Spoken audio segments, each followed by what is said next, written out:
म Gorkha model secondary school मैदानको कक्षा 9 मा अध्ययनरत छात्र विशाल अधिकारी। म आज आङ सान सुकी र अहिलेको म्यानमारको वर्तमान अवस्थाको विषयमा आफ्ना मनमा लागेका विचारहरू प्रस्तुत गर्दैछु। आफ्नो देश प्रजातन्त्र र जनताको माया त सबैको मन र मस्तिष्कमा सजेकै हुन्छ। त्यो मायालाई बाहिर निकालेर आफ्नो देश प्रजातन्त्र र आफ्नो जनताका हितमा सङ्घर्ष गर्ने मानिसहरू कमै हुन्छन्। अहिलेको वर्तमान अवस्था कस्तो छ भनेपछि अहिलेको वर्तमान अवस्था म्यानमारको वर्तमान अवस्थामा सबैको ध्यान आकर्षण भएको छ। पुरा विश्व नै म्यानमारको अहिलेको वर्तमान अवस्थामा आकर्षित भएको छ। अहिलेको म्यानमारको राजनीतिमा आगो लागेको छ, डढेलो लागेको छ। त्यो म्यानमारको अवस्थामा लागेको त्यो आगो र डढेलोमा सुनझै खारिएर त्यस सङ्घर्ष, त्यस आगो लागेको, डढेलो लागेको त्यस राजनीतिमा सङ्घर्ष गर्दैछिन् आङ सान सुकी। उनी भन्छन् संसारका सबै मानिसले स्वतन्त्रताका आधारभूत कुराहरू चाहेका हुन्छन्, चाहे उनीहरू बिल्कुलै भिन्न सांस्कृतिक वातावरणमा बाँचेका किन नहुन्। आङ सान सुकीको जन्म सन् 1945 जुन 19 मध्य म्यानमार बर्माको नातमुक भन्ने ठाउँमा भएको हो। आङ सान सुकीका पिताको नाम आङ सान र माताको नाम दा खिन्की हो। आङ सान सुकीका पिताले सन् 1945 मा म्यानमारलाई बेलायतको उपनिवेशबाट स्वतन्त्र पार्ने काममा मध्यस्थताको काम गरेका थिए। आङ सान सुकीका पिता तत्कालीन राष्ट्रिय सेनाको संस्थापक पनि थिए। त्यसैले बर्मेलीहरू उनलाई स्वतन्त्रताको पिता मान्छन् र राष्ट्रिय विभूतिका रूपमा सम्मान पनि गर्छन्। आङ सान सुकीका पिताको हत्या सन् 1947 जुलाई 19 मा भएको हो। आङ सान सुकीकी आमा दा खिन्की चाहिँ सन् 1960 मा नेपाल र भारतको राजदूत भएकी थिइन्। त्यसै बेला उनी नेपाल पनि आएकी थिइन्। आङ सान सुकीका दुईजना दाजुहरू छन्। जेठा दाजु आङ सान उले अमेरिकामा गृहस्थी गरे भने कान्छा दाजु आङ सान लिनको चाहिँ 9 वर्षको उमेरमा पानीमा डुबेर मृत्यु भयो। आङ सान सुकीले आफ्नो देश, जनता, मानव अधिकारका क्षेत्रमा गरेको त्याग, तपस्या र सङ्घर्षका कारण विश्वभरि परिचित छिन्। उनी महात्मा गान्धी जस्तो अहिंसाको राजनीति गर्ने एक महान महिला हुन्। आङ सान सुकी सानैदेखि शान्त स्वभावकी थिइन् र उनी सानैदेखि अनुशासनपूर्ण जीवन बाँच्न मन पराउँथिन्। आङ सान सुकीमा आदर्श विचार छ। आङ सान सुकी एक विचारशील नारी हुन्। आङ सान सुकीको औपचारिक शिक्षा भने मध्य याङ्गुन रङ्गुन स्थित सेन्ट फ्रान्सिस कन्भेन्ट स्कुलबाट प्रारम्भ भएको थियो। उनले त्यहाँकै मेथोडिस्ट इङ्ग्लिस हाई स्कुलमा पनि केही वर्ष अध्ययन गरेकी थिइन्। आङ सान सुकीमा सानैदेखि पढाइप्रति विशेष अभिरुचि थियो। त्यसैले उनी केवल 9 वर्षकी हुँदाखेरिदेखि नै साहित्य किताबहरू पढ्ने र नियमित दैनिकी लेख्ने गर्थिन्। आङ सान सुकीका विचारहरूलाई आध्यात्मिक, सामाजिक र राजनीतिक गरी 3 भागमा विभाजन गर्न सकिन्छ। अझ त्यसमा पनि अहिलेको उनको जीवन राजनीतिमय बनेको छ। राजनीतिक सङ्कटबाट देशलाई मुक्त पार्न उनी अहोरात्र सङ्घर्षशील छिन्। सन् 1948 मा म्यानमार बेलायतको उपनिवेशबाट स्वतन्त्र भयो। त्यसपछि पनि म्यानमारको राजनीतिक अवस्थामा खासै सुधार हुन सकेन। एउटा सक्षम सरकार र सशक्त नेतृत्वको अभावले गर्दा देश युद्ध र गरिबले ग्रस्त भयो। सरकारले देशमा कुनै नियमलाई लागू गर्नु परे पनि सेना नै परिचालन गर्नुपर्ने भयो।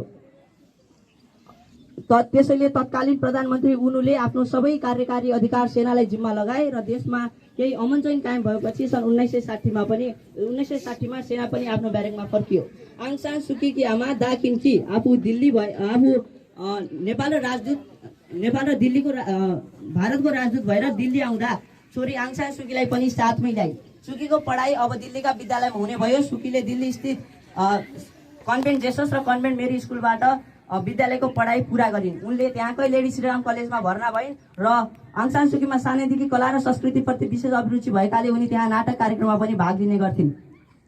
आङ सान सुकीले त्यस कलेजमा सन् 1964 सम्म राजनीति शास्त्रको अध्ययन गरिन्। आङ सान सुकी आफू दिल्लीमा रहँदा पनि आफ्नो देश र त्यहाँ भइरहेको राजनीतिक गतिविधिका बारेमा पनि विशेष जानकारी राख्ने गर्थिन्। तत्कालीन सेना प्रमुख नेभिनबाट म्यानमारको सबै राजनीतिक गतिविधिमा प्रबन्ध लागेको र त्यहाँ फेरि सन् 1962 मा सैनिक शासन लागू भएको कुरा उनले थाहा पाइन् र तत्कालीन सेना प्रमुख नेभिनले तत्कालीन प्रधानमन्त्री उनुको सबै कार्यकारी अधिकार र देशको सम्पूर्ण राजनीतिक गतिविधिमा नै प्रतिबन्ध लगाए र यो काम उनले बिना रक्तपात गरे। तर यो काम इतिहासमै राष्ट्रघातक हो भन्ने सुकीलाई त्यही समय नै लागिसकेको थियो। आङ सान सुकी सन् 1964 पछि उच्च तहको शिक्षाका लागि बेलायतको राजधानी लन्डन गइन्। उनले त्यहाँ अक्सफोर्ड स्थित सेन्ट हग कलेजमा राजनीति शास्त्रका साथै दर्शनशास्त्र र अर्थशास्त्रको पनि अध्ययन गरिन्। आङ सान सुकीको 2.5 दशक समय देश बाहिर नै बितेको छ। आङ सान सुकीले सन् 1969 देखि 1972 सम्म संयुक्त राष्ट्र सङ्घ को कार्यालयमा जागिर खाइन्। उनको विवाह भने सन् 1972 को जनवरीमा बेलायतका नागरिक माइकल एरिससँग भयो। त्यसपछि उनले संयुक्त राष्ट्र सङ्घको जागिर छाडिन्। उनका अलेक्जेन्डर एरिस र किम एरिस नामक 2 छोराहरू जन्मे। उनले आफ्ना छोराहरूलाई बर्मेनी संस्कृति अनुसार नै पालन पोषण गरिन् र बुद्ध धर्म तथा संस्कृति अवलम्बन गर्न उनीहरूलाई अभिप्रेरित गरिन्। आङ सान सुकीले आफ्ना श्रीमानका साथमा नेपाल, भुटान, जापान, चीन आदि देशको भ्रमण गरिन्। उनले ती देशहरूका भौगोलिक, सामाजिक र राजनीतिक गतिविधिका बारेमा ज्ञान हासिल गरिन्। उनको भ्रमणको प्रमुख उद्देश्य भने ती देशहरूमा गएर बौद्ध धर्म तथा संस्कृतिका बारेमा विशेष ज्ञान हासिल गर्नु थियो। त्यसै समयमा उनी म्यानमार आइन्। उनी आफ्ना श्रीमान र छोराहरू किम र एलेक्जेन्डर एरिसलाई लिएर केही समयका लागि म्यानमारमा बसिन्। आमा दाकिन्की पनि सन् 1967 पछि आफ्नै घरमा भएकाले उनीले आमासँग पनि भेट गरिन्।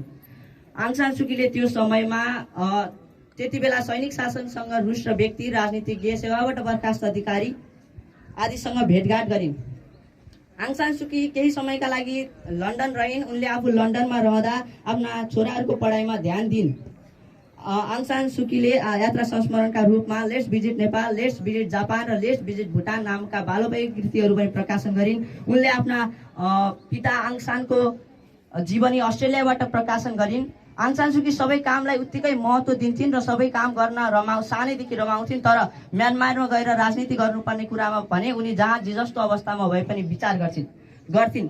आङ सान सुकी सन् 1988 मा आफ्नो बिरामी आमाको हेरचाह गर्न आफ्नो घर म्यानमार आइन्। त्यति बेला म्यानमारमा सैनिक शासन विरुद्धको प्रजातान्त्रिक आन्दोलनले उग्र रूप लिएको थियो। प्रजातन्त्रका पक्षधर हजारौं विद्यार्थीले त्यस आन्दोलनमा अनाहकमा ज्यान गुमाएका थिए। आङ सान सुकीलाई आमाको अवस्था भन्दा त्यो देशको दुर्दशा बढी पीडादायी लाग्यो र उनी त्यस प्रजातान्त्रिक आन्दोलनमा समाहित भइन्। उनले सन् 1988 अगस्त 8 मा राजधानी थी सोडागन प्यागोडा परिसरमा अन्तर्राष्ट्रिय ऐतिहासिक जनमेलालाई सम्बोधन गर्दै प्रजातान्त्रिक सरकारको पुनर्बहालीका लागि सबैलाई एकजुट हुन अपिल गरिन्। उनले आफू राजनीतिमा प्रवेश गरेको घोषणा पनि त्यही गरिन्।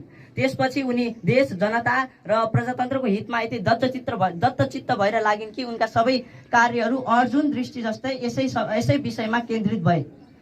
आङ सान सुकीले सन् 1988 सेप्टेम्बर 24 मा नेसनल लिग फर डेमोक्रेसी नामक राजनीतिक दल गठन गरिन् र यसको नेतृत्व पनि उनी आफैले गरिन्। यस दलले देशमा प्रजातान्त्रिक समाजवाद लागू गर्ने मुख्य उद्देश्य लियो। आङ सान सुकी सन् 1962 मा सैनिक शासन लागू भएखेरिदेखि नै त्यसको विरुद्धमा थिइन्।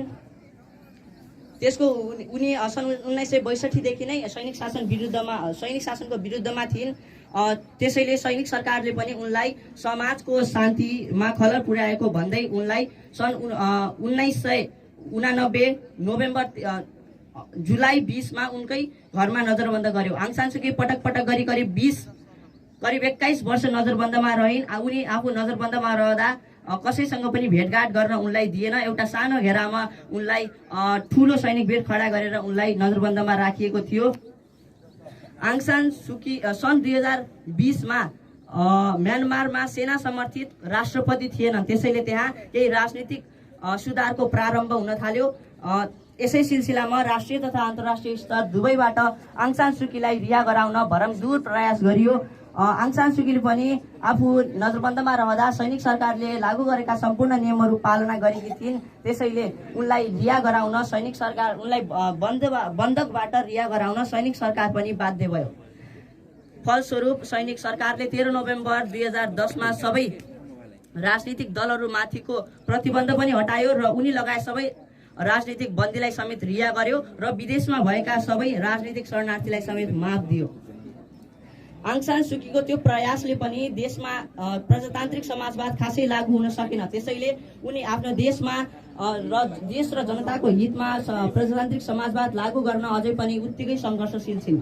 आङ सान सुकीले आफ्नो देश, जनता र प्रजातन्त्रका क्षेत्रमा गरेको त्यो त्याग, तपस्या र सङ्घर्षको फलस्वरूप उनलाई सन् 1991 मा नोबेल शान्ति पुरस्कारद्वारा सम्मानित गरियो। त्यस पुरस्कारको राशि रकम रु 13 लाख अमेरिकी डलर उनले म्यानमारको जनता र शिक्षामा खर्च गर्नको लागि ट्रस्टलाई प्रदान गरिन्। आङ सान सुकी ले आफ्नो सारा जीवन नै राजनीति, देशको राजनीति, जनताको जीवन र प्रजातन्त्रको पक्षमा आफ्नो जीवन नै अर्पण गरेकी छन्। आङ सान सुकी हामी सबै नेपालीको लागि एक उदाहरणीय नारी हुन्।